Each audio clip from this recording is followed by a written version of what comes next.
오늘 말씀드릴 내용은 완전히 이제 머신러닝이라기보다는 보통 이제 커뮤니티에서 보면 이제 머신러닝을 좀 더 현실과 비슷하게 하는 부분에 대해서 질문이 많으시더라고요. 그래서 이제 시뮬레이션 환경을 구성을 할 때 기존에 있는 리지드 바디가 아닌 아티큘레이션 바디를 이용을 해서 할 수 있다라는 것을 말씀드리고자 합니다. 그럼 결국 뭐 로보틱스나 기계 쪽과 관련된 얘기라고 볼 수 있겠네요. 네, 로보틱스도 관련이 돼 있고 기계 쪽도 다 관련이 돼 있습니다. 그러면 그 유니티 7월 유니티 시뮬레이션에 대해서 말씀을 드리도록 하겠습니다. 네, 오늘 주제는 첫 번째로는 리지드 바디 시뮬레이션의 문제점 그리고 아티큘레이션 바디의 소개가 있겠고요. 그 다음에는 이제 유니티 5 이후로는 지원이 안 됐던 논 컨벡스 컬라이더 해결 방법 그리고 아티큘레이션 바디를 활용한 AMR 그리고 AGV 로봇 세팅 이렇게 크게 세 가지로 준비를 해보았습니다. 사실 라이브 목적에 대해서 먼저 말씀을 드리면 저처럼 이제 기계공학과 이제 컴퓨터 공학과가 아닌 이제 산업에서 이제 유니티를 사용을 하시려는 분들이 맨 처음에 이제 유니티를 공부를 하실 때 가장 처음에 이제 책도 보고 유튜브도 보고 그리고 뭐 SNS를 통해서 학습을 하게 되는데요. 제가 유니티 초급 강좌를 봤을 때 항상 물리하면 이제 100이면 100, 다 리지드 바디에 그렇죠. 대해서 말씀을 하시더라고요. 근데 이게 만약에 유니티로 뭐 디지털 트윈이나 시뮬레이션을 하겠다. 근데 이 중에서 물리 엔진을 좀 더 쓰고 싶다 하시면 리지드 바디는 조금 좀 오류가 되게 많습니다.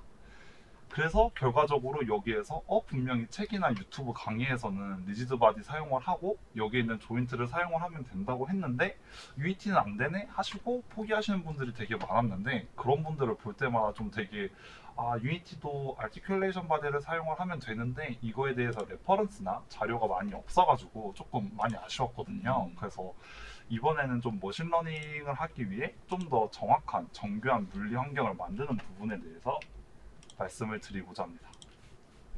약간 제가 조금 걱정이 되는 부분이 리지드 바디가 사실 안 좋은 게 아니거든요. 게임을 할 때는 이제 퍼포먼스도 중요하기 때문에 이제 최적화 측면에서 리지드 바디는 되게 좋은데 약간의 최적화를 포기를 하더라도 좀 더 정교한 물리의 결과를 얻고자 할 때 사용을 하는 겁니다. 그래서 혹시 제가 지금 이제 문제점에 대해서 말씀을 드릴 텐데 그래도 오해가 없으셨으면 좋겠습니다. 우선 리지드 바디의 문제점으로는 첫 번째는 이제 충돌이 계속 반복될 때 흐트러짐 현상이 있었고 두 번째는 이제 산대 질량이 차이가 많이 날 때 이제 그 결과가 정확하지 않은 이러한 부분이 있었습니다. 예를 들어서 자동차를 시뮬레이션 한다고 하면 타이어를 뺀 자동차의 차체는 보통 한 1,400kg 정도 하거든요. 그리고 타이어는 한 20kg 정도 하는데 이러면 한 무게비가 1대 70 정도 차이가 나게 됩니다. 이런 상황에서 유니티의 리지드 바디를 이용을 해가지고 시뮬레이션을 할 경우 내가 생각한 그리고 공식 뭐 기타 뭐 엔시스나 뭐 나스트랑 이런 FEM 툴과 비교를 했을 때 차이가 크게 벌어졌고 좀 이러한 형태가 오브젝트 하이어리키가 복잡한 경우에는 진짜 말씀을 정확하게 명확하게 드리기는 좀 어려운 다수의 버그가 존재를 하였습니다. 두 번째로 이러한 조인트 중에 픽스 조인트라 해가지고 오브젝트끼리 체결을 하는 조인트가 있는데 스프링이 아님에도 불구하고 이 두 개가 뭐 서로 각각의 오브젝트의 상대거리가 움직이는 듯 감쇄 효과가 발생을 하였고 그렇죠. 마지막으로 산업에서 사실 캐드를 이용하신 분들이 보기에는 이 조인트의 명이 좀 명확하지가 않았습니다. 힌지 조인트라고 있는데 혹시 골드메탈이 그렇죠. 맞추나요? 네, 서로 두 개의 정점을 연결해서 겸주는 거 아닙니까? 맞습니다. 이 회전 정점 연결해서 회전을 하는 건데 일반적으로 이제 캐드에서는 레볼루트 조인트라고 이야기를 하거든요. 이름이 다르네요. 네, 그리고 뭐 캐릭터 조인트, 컨피규레이블 조인트 이렇게 있는데 사실 전 맨 처음에 봤을 때 이게 뭐지? 약간 이런 느낌을 많이 받아서 좀 빅게임 측면에서 오늘 말씀을 해드리고자 합니다. 그래서 저희가 블로그에 공식적으로 올라간 좀 하나의 예시가 있는데 예시를 똑같이 구현을 해봤어요. 그래서 여기에 있는 빨간색 공 같은 경우에는 질량이 1000kg이고 흰색 공은 1kg이어서 질량비가 약 1대 1000 정도의 차이가 나게 됩니다. 그리고 이 오브젝트가 서로 픽스돼 있어가지고 서로 이제 움직이지 않아야 되는데 이거를 설정하기 위해서는 첫 번째로 이 흰색 공을 하나하나 컴포넌트를 다 넣어주고 너는 얘랑 연결이 돼 그리고 너는 얘랑 연결이 돼 그리고 너는 또 얘랑 연결이 돼 그리고 너는 또 얘랑 연결이 돼 이런 식으로 하나하나의 컴포넌트를 다 추가를 해줘야 됐고 그 다음에 또 위에 있는 빨간색 애들끼리 결합을 시키고 또 위아래를 결합해야 되는 총 12개의 컴포넌트를 각각 설정을 해줘야 되는 되게 복잡한 진행 방법이었습니다. 이거 같은 경우에는 그나마 간단한 거고 실제로 로보틱스를 시뮬레이션 하게 되면 훨씬 많게 되거든요. 그러면 컴포넌트가 훨씬 많이 추가가 되고 하나하나 디버깅하기도 힘들고 하나하나 세팅하기도 되게 힘들었습니다. 그래서 어찌저찌 내가 이거를 잘 세팅을 해서 실제 시뮬레이션이 되나 라고 보면 지금 뭔가 이상하신 것을 볼 수 있어요. 뭔가 통통 튀네요. 네, 얘는 분명히 고정이 되어야 되는데 지금 자세히 보시면 고정이 아니라 중간 단계에서 한번 애들이 무슨 스프링이 있는 것처럼 밑으로 내려오고 다시 점프를 하면서 오히려 이게 앞으로 튀어나가 버립니다. 그래요. 그리고 나서 돌아와도 뭔가 이상해서 제가 한번 옆에서도 영상을 촬영을 해봤는데요. 튀고 나서 돌아오는데 정말 이게 에디터 상에서는 사실 끝에 되게 잘 보이는데 자세히 보면 얘네가 약간 조금씩 위치가 틀어져 있는 것을 확인할 수 있어요. 그렇네요. 근데 로보틱스는 또 이게 유기적으로 되게 여러 파트가 연결되어 있다 보니까 이렇게 조금 차이가 있는 것도 되게 결과적으로 큰 차이를 불러일으키거든요. 그래서 여기까지가 이제 기존의 리지드 바디로 한 내용이고 스프링 감쇄 효과가 있었다라는 것을 말씀드릴 수 있습니다. 그래서 이게 이제 아티큘레이션 바디 네. 그리고 다수의 컴포넌트가 필요하고 부정확한 결과가 이제 나타나는 현상이 있었다라고 말씀을 드릴 수 있고요. 이 다음이 이제 아티큘레이션 바디로 직접 시뮬레이션을 한 결과인데 딱 이제 생각한 것처럼 똑같은 조건 하에서 대굴대굴 굴러가고 별도의 스프링 효과가 없는 것을 확인을 하실 수 있습니다. 잘 구성되어 있네요. 네. 그래서 이제 아티큘레이션 바디에 대해서 말씀을 드릴 때 이제 인스펙터 창에 있는 하이어리키의 부모 자식을 활용을 하고 되게 직관적으로 세팅이 가능합니다. 그리고 두 번째는 이제 정교한 시뮬레이션이 가능합니다.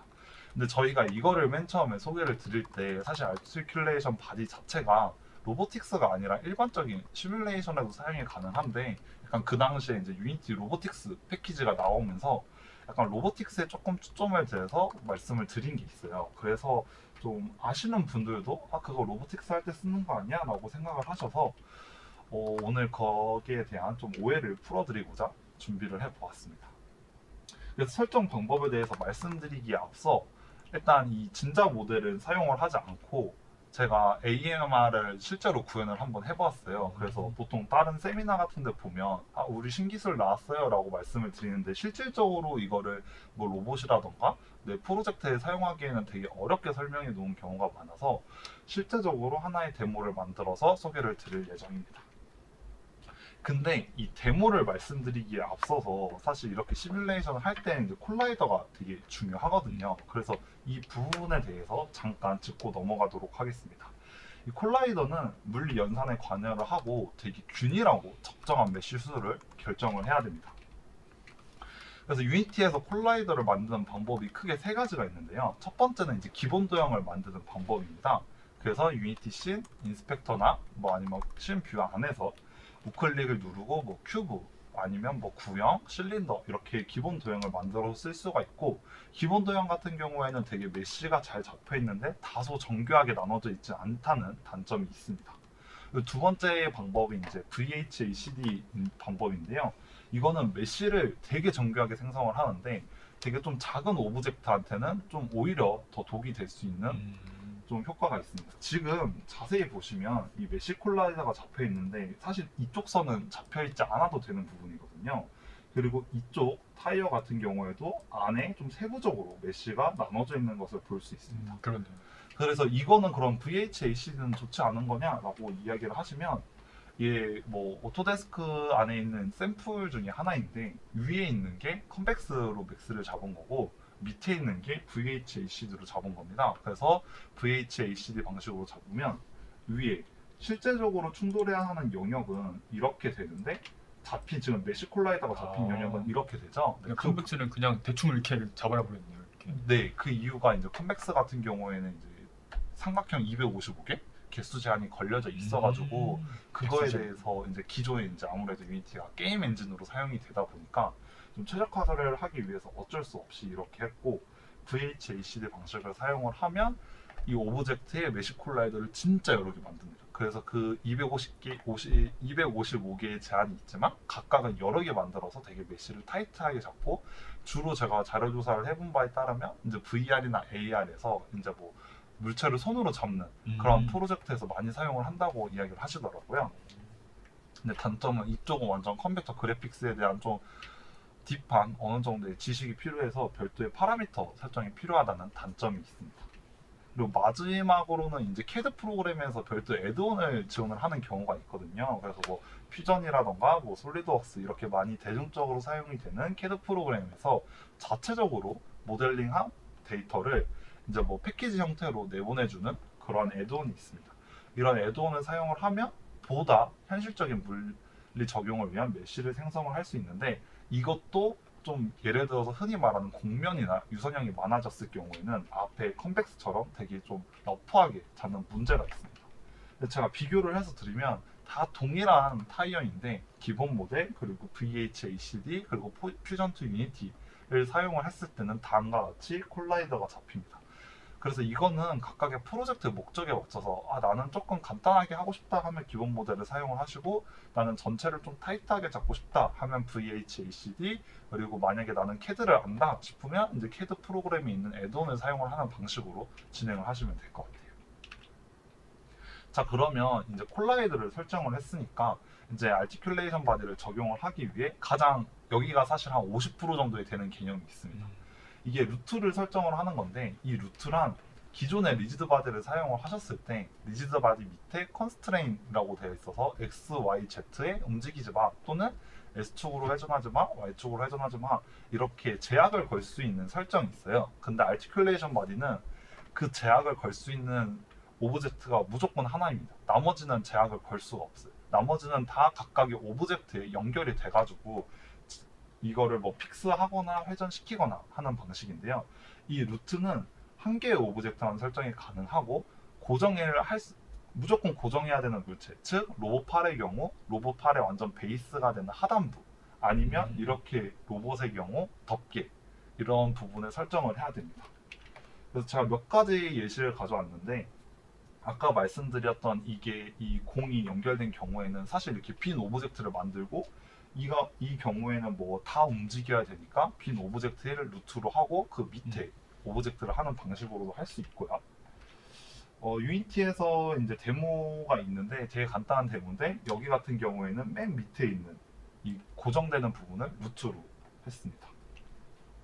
이렇게 한 다음에 결과적으로 어떻게 세팅을 하냐 하면, 그 하이어리키 창에서 루트로 설정할 것을 맨 위에 두고 나머지 오브젝트를 그 밑에다가 둔 다음에 그냥 컴포넌트에 아티큘레이션 바디를 추가를 하면 자동으로 가장 맨 위에 있던 거는 이제 아티큘레이션 바디의 루트입니다 하고 루트 바디가 되고, 그 나머지는 밑에 이제 보시면 이제 조인트 타입, 이렇게 뭐 픽스드라던가 뭐 나머지의 설정이 더 있는 것을 확인을 하실 수 있습니다.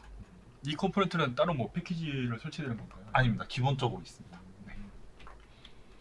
그리고 나서는 이제 콜라이저는 이제 설정을 해야 되는데요. 이거는 간단하게 제가 표로 정리를 해 보았는데 크게 네 가지가 있습니다. 그래서 웬만하면 사실 대부분은 디스크리트 설정을 하시면 해결이 되실 거라고 생각이 되는데, 만약에 좀 더 내 물체가 뭐 고속으로 움직이는 자동차라던가 아니면 좀 더 정교한 시뮬레이션을 하고 싶다 하시면 컨티뉴어스를 설정을 하시고, 가장 성능을 많이 포기하더라도 정교한 시뮬레이션을 하고 싶다 하면 컨티뉴어스 다이나믹 이렇게 설정을 하시면 됩니다. 그리고 나서는 이제 아티큘레이션에 있는 조인트 타입을 설정을 해야 되는데요. 총 조인트 타입은 네 가지가 있는데, 아마 이제 공학에서 보시는 분은 이제 DOF라고 해서 이제 디그리 오브 프리덤이라 가지고 자유도가 있거든요. 그래서 제가 각각의 자유도를 표시를 해 두었습니다. 그래서 픽스드 같은 경우에는 움직일 수 없고 고정된 물체이기 때문에 자유도가 0이고 분모 오브젝트와 딱 고정이 됩니다. 그리고 프리스매틱 같은 경우에는 X축, Y축 또는 Z축으로 직선 이동만 하기 때문에 자유도가 1이 되고, 레볼루트 같은 경우에는 이제 회전을 하기 때문에 뭐 X축으로 회전, Y축으로 회전, Z축으로 회전 이렇게 회전을 하기 때문에 자유도가 1이 됩니다. 그리고 사실 네 번째 있는 구형 같은 경우에는 잘 쓰이지 않는데, 상대적으로 회전을 할 경우 예를 들어서 X축으로도 하면서 Y축으로도 하면서 Z축으로 회전을 할 경우에는 이제 이 조인트 타입을 쓰는데 실질적으로 사용할 경우가 많지 않을 것 같아서 별다르게 따로 정리는 하지 않았습니다. 그 다음에 이제 어떻게 회전을 하거나 이동을 하거나 이렇게 타입을 설정을 해줬으면 기준점을 선택을 해주셔야 되는데요.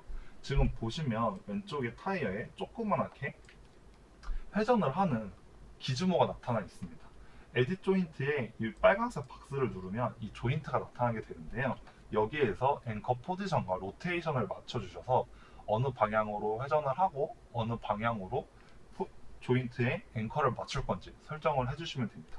근데 여기서 조금 중요한 게 이 조인트가 예를 들어서 물체는 여기에 있는데 조금 더 위에 있으면 이게 회전이 제자리에서 회전이 하는 게 아니라 그 앵커를 기준으로 회전을 하기 때문에 근데 이 앵커 포지션을 맞추는 게 가장 중요하고 이게 사실 유니티 같은 경우에는 단위가 미터로 되어 있는데 기본적인 CAD 프로그램은 밀리미터를 쓰는 경우가 많아서 아마 1미터면 이제 0.01mm로 적용이 돼가지고 유니티에서 설정하시는 건 되게 복잡하실 거라고 생각이 돼요. 그래서 제가 따로 정리해 놓은 게 있긴 한데 아마 CAD를 하실 줄 아신다 하시면은 이제 CAD의 모든 질량 중심이라던가 아니면 이제 회전축을 기준으로 미리 앵커를 맞춰 놓는 게 사실 훨씬 더 편하긴 합니다. 그리고 맨 마지막으로 이제 움직임에 대해서 설명을 드려야 되는데요. 이거는 완전 물리로 움직이는 거기 때문에 뭐 증동학에서 쓰이는 1차 선형 방정식을 기반으로 돼 있는데 이렇게 말씀드리면 조금 설명이 어려우실 것 같아서 간단하게 말씀드리면 스티프니스, 강성은 타겟과 연결이 되고 댐핑은 타겟 벨로시티와 연결이 돼서 이 두 가지는 각각 쌍에 맞춰서 설정을 해주셔야 됩니다. 그래서 만약에 스티프니스, 강성과 타겟 이 두 개를 사용을 하신다 그러면 바로 다음 프레임에 해당 위치로 이동을 하게 되고 그리고 댐핑과 타겟 벨로시티를 사용을 하시게 된다면 바로 다음 프레임에 해당 속도로 이동을 하게 됩니다.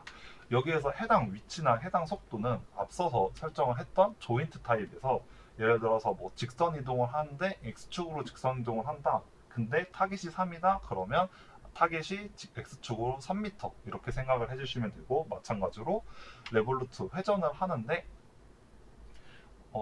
네, 질문은 조금 이따가 한 번에 말씀드릴게요.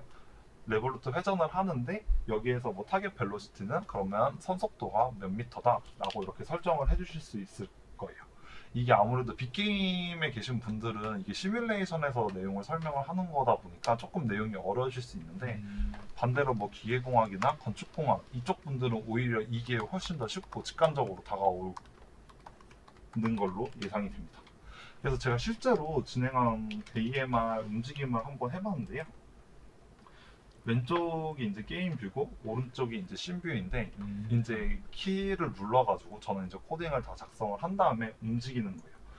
그래서 이렇게 회전을 할 때도 단순하게 이 오브젝트를 회전할 때 뭐 앞바퀴랑 왼쪽 바퀴랑 오른쪽 바퀴가 회전하는 것처럼 보이는 게 아니라 뭐 왼쪽으로 회전을 하고 싶다 그러면 왼쪽 바퀴들은 다 앞으로 가고 왼쪽 바퀴들은 다 뒤로 가고 오른쪽 바퀴들은 다 앞으로 가고 진짜 완전 현실에서 물리학이 고려된 그런 시뮬레이션으로 준비를 해보았습니다. 그리고 마찬가지로 이제 AGV도 하나 똑같이 만들어 보았는데요. 이와 같은 경우에는 무게 중심을 맞추기 위해서 앞에 이제 보통 베어링이라고 하는 부품에 콜라이더를 추가를 하였어요.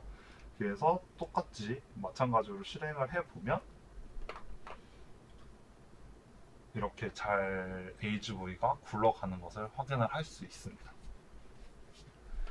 지금 아티큘레이션 바디 조인트 앵커축 CAD에서 잡는 거 좀 더 설명해 주실 수 있으신가요? 라고 말씀을 해주셨는데 조인트에서 축 원점 조정이 어려운 이유가 사실 CAD 프로그램은 일반적으로 이제 안에 메저라고 하는 기능이 있어요. 그래가지고 클릭과 클릭을 하면 여기와 여기 축 사이의 거리가 얼마인지 정확하게 나오는데 일반적으로 CAD 프로그램 안에 보시면 이렇게 원점을 잡을 수 있는 기능이 있거든요. 그래서 지금 보시면 이 로봇 같은 경우에는 딱 완전 베이스 파트의 중심에 원점이 잡혀 있는데 이걸 아예 유니티로 넘기기 전에 각 포인트의 원점으로 물체를 이동시킨 다음에 그거를 다시 컴포넌트를 다시 원래 있던 기준으로 이동을 시키시면 이렇게 원점이 하나 분리되면서 새로 생깁니다.